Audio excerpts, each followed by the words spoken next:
sentimentos que não tripudiava em roubar o marido da própria filha. Entretanto, temia que a condessa, em sua vingança, contasse a Geneviève toda a verdade. Era esse o seu maior suplício. Seu amor pela esposa era sincero e profundo. Ela era para ele o símbolo das coisas puras e belas.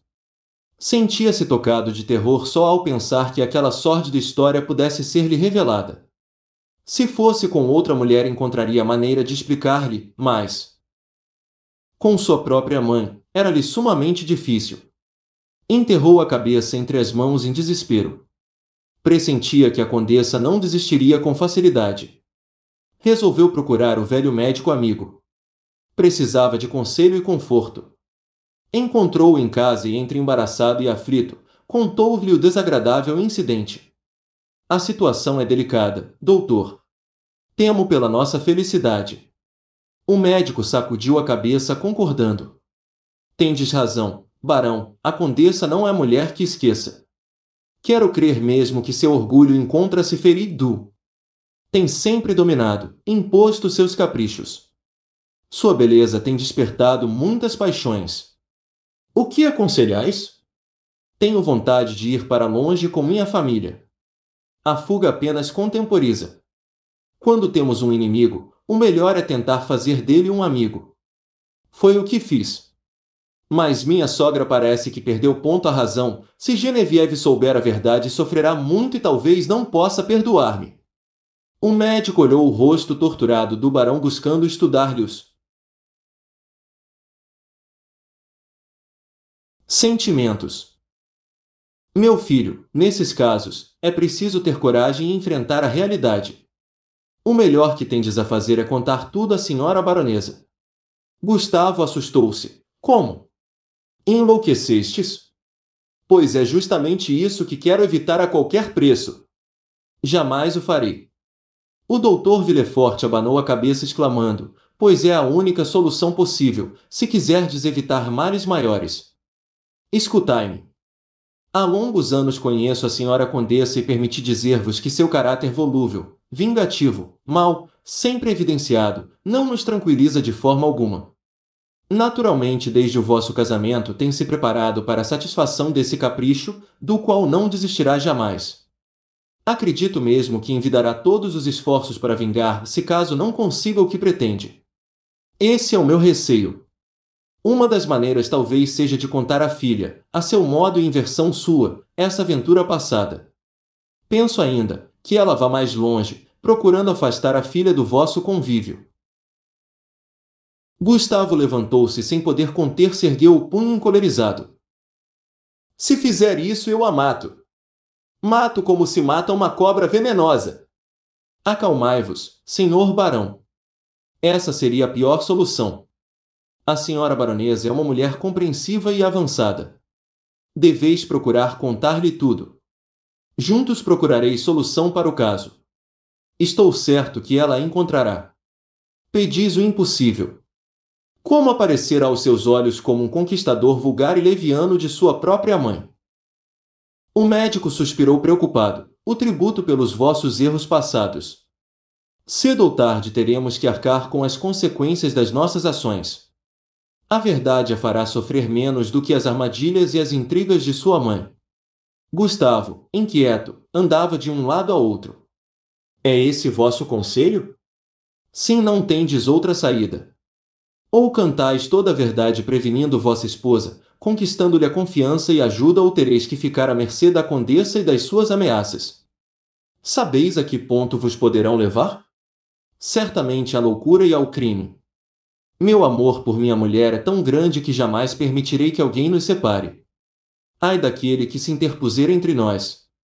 O médico pousou a mão sobre o ombro do barão com amizade. Deveis lutar contra esses pensamentos violentos. A violência só cria violência e não nos ajuda de maneira alguma. Sois homem de coragem. Fazei da senhora baronesa uma aliada. Impossível! Meditai no que conversamos. Farei o possível. Mas não terei essa coragem. O médico abanou-a cabeça pesaroso. Gustavo retirou-se meia hora depois, ainda abatido e preocupado. Não podia aceitar a solução que o amigo aconselhara. Seu coração ensombrecido pela tristeza sentiu a sombra do ódio a envolver-lhe o pensamento cansado. Sua mulher representava em sua vida a concretização máxima do ideal. Por ela sentia-se inclinado a um conceito mais enobrecido da vida, fora seu lado que conseguirá esquecer um pouco o remorso e a sensação de culpa do passado. Com o peito oprimido por angustioso receio, retornou ao lar. Ao entrar, vendo a família reunida no salão, comoveu-se. Beijou-os com infinito carinho e passando o braço sobre os ombros da esposa querida, conduziu-a a um sofá com ternura enorme. Atentando para seu rosto emocionado, Genevieve perguntou: "O que se passa? Noto que estás diferente." Gustavo olhou-a nos olhos e pediu: "Não me deixes. Preciso muito de ti. Não poderei viver sem teu amor." Genevieve sorriu: "Sabes que te amo. Por que me falas assim? Quero pedir-te que fiques mais a meu lado. Sinto-me muito infeliz quando não estás em casa. Peço-te. Fica comigo. Necessito tanto de ti." O acento sincero e profundo do barão impressionou Genevieve, que respondeu: "Certamente. Se achas que tenho estado fora muitas vezes, procurarei restringir minha ausência. Sabes que saio contrariada, apenas para não ofender minha mãe a quem tanto devemos." Vendo mencionar a condessa, o barão estremeceu. Sua lembrança causava-lhe sensação desagradável de repulsa. "Eu sei, minha querida. Contudo, és minha esposa, minha companheira. Sinto-me muito só. Peço-te que fiques mais a meu lado. Por certo, Gustavo, digo-te que não desejo outra coisa senão isso." Ele beijou-lhe a face corada e macia. O simples pensamento de perdê-lo o desesperava. Por enquanto podia ficar tranquilo, mas até quando? Capítulo 13. Uma vitória do mal. A tarde ia em meio e o sol estava alto, penetrando alegre pelos reposteiros do gabinete, povoando de luz e sombras, fazendo refulgir os metais dos candelabros ou esmaecer o colorido dos quadros da parede. Indiferente à beleza da tarde, Gustavo ia e vinha num irrequieto caminhar, senho franzido, rosto preocupado, onde se refletia certo temor. Trazia entre os dedos um bilhete perfumado que relia de quando em quando, procurando penetrar nas entrelinhas, um tanto comuns. "Preciso ver-te urgente na cabana de costume. Ainda hoje, espero-te. Vamos resolver de uma vez nossos problemas?"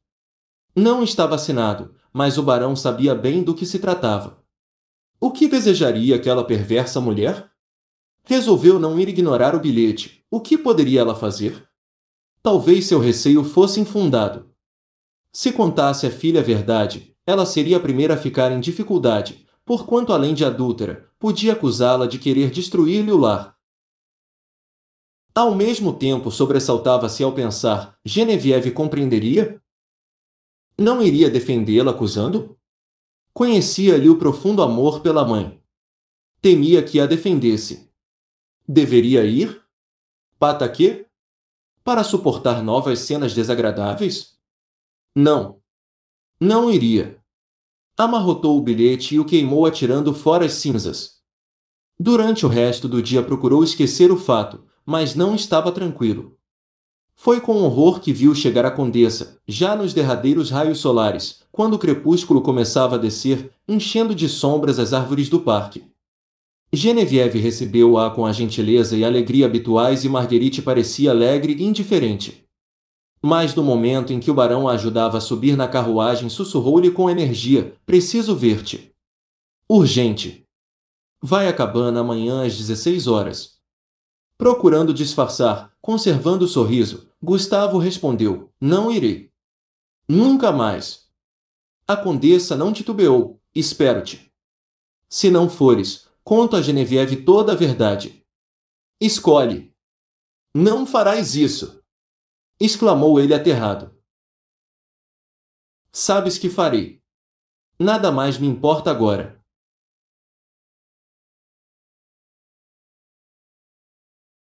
Vendo-a partir rindo, Dando os últimos acenos à filha, Gustavo sentiu-se enraivecido e triste. O que lhe preparava aquela mulher? Como desiludi-la? Notando-lhe o olhar entristecido, Genevieve tornou: Gustavo, o que tens? Noto-te estranho, pareces triste. O que te preocupa? O barão sorriu: nada. Ligeira indisposição. Passará logo, tenho certeza. E enquanto a abraçava com ternura e a conduzia para o interior do castelo, sentia uma imensa tristeza, um vago pressentimento desagradável a envolver-lhe o coração. Por um momento pensou em seguir o conselho do Dr. Villefort, mas observando o rosto ingênuo e tranquilo da esposa faltou-lhe coragem. Apesar do receio que tinha da condessa, bem no fundo, não acreditava que ela fosse capaz de cumprir a ameaça. Entretanto, se pudesse ver o que se passava no íntimo daquela mulher, teria duvidado. A condessa planejava sua vingança antegozando o prazer de ver a homem que a desprezara chorar e ser desprezada pela mulher que amava. Tudo estava bem delineado. Não podia falhar. No dia imediato esperou ansiosamente a visita da filha que solicitara de maneira irrecusável. Genevieve chegou sorrindo, alegre e bem disposta. Conversavam muito e a condessa solicitou-lhe a prestação de alguns delicados serviços que a moça procurou executar com prazer. Pretextando lembrar-se de um compromisso urgente e ter que ausentar-se, a condessa pediu-lhe que acabasse a tarefa, antes de sair. A passos rápidos, dirigiu-se ao pavilhão de caça, tendo nos lábios pérfido sorriso. Assim que a mãe saiu, a baronesa procurou ultimar os documentos que sua mãe lhe pedirá e as cartas. Tinha urgência de voltar ao lar, do qual agora procurava ausentar-se o menos possível. Encontrava-se na sala particular da condessa e a camareira cuidava de alguns arranjos. Ana, sabes onde está o lacre? Com os olhos brilhantes, a serva abriu uma gaveta da escrivaninha elegante. Logo, demonstrando nervosismo, fechou depressa. Perdão, senhora. Essa gaveta não. Ninguém pode abri-la. Por quê? Não sei. Mas, peço-vos por tudo, não deveis abri-la. Genevieve estremeceu. Quando Ana abrir a gaveta, não tivera suficiente rapidez para fechá-la sem que Genevieve visse um papel com a letra conhecidíssima de Gustavo. Vencida por um sentimento indominável, a jovem senhora afastou a serva que se havia interposto entre ela e a gaveta e com rapidez a abriu. Apanhou o bilhete que dizia: Minha amada. Morro de saudades. Preciso ver-te no lugar de costume. Não suporto mais esta ausência. Beija-te com ardor o teu maior admirador. Vos acompanho, senhora. Genevieve empalideceu mortalmente. Não estava assinado, mas não havia necessidade. Conhecia a letra muito bem. Apavorada olhou a serva que a um canto soluçava assustada. Com a mão gelada, o coração batendo descompassado, a baronesa procurou na gaveta e encontrou diversos bilhetes que falavam da avassaladora paixão, na necessidade de suportar uma esposa sem amor. Levada ao paroxismo da angústia, Genevieve segurou a serva pelos ombros, sacudindo-a com violência. Ana, tu sabias. Tu sabias. Conta tudo. Quero saber toda a infâmia. Não posso, choramingou ela, a senhora condessa me mata. Se não falas, mato-te eu. Vamos, conta-me ou chamo o conde e a ele contarás o que sabes. A serva enxugou uma lágrima inexistente e tornou: Pobre senhora. Condessa. Tem sido vítima desse homem toda a vida. Ele a tem perseguido, antes quando a primeira esposa vivia. Nunca lhe deu sossego, ameaçando-a, obrigando-a a aceitar o seu amor. Sabeis como fez sofrer a baronesa Lívia, que tentou contra a vida da senhora condessa, quando descobriu a verdade. Eles são amantes há muitos anos. Jamais deixou de perseguir-a. Contra a vontade a senhora condessa concordou com o vosso casamento, ameaçada por ele que queria fazer parte da família para bem poder estar com ela, não lhe dando chance de escapar. Cada palavra de Ana atingia fundo o coração angustiado de Genevieve, que se sentia morrer. O golpe brutal que fizera ruir seus sonhos e ilusões. Provocava-lhe terrível sensação de peso no peito, como se estivesse esmagado pela dor. Ainda hoje, fez a serva com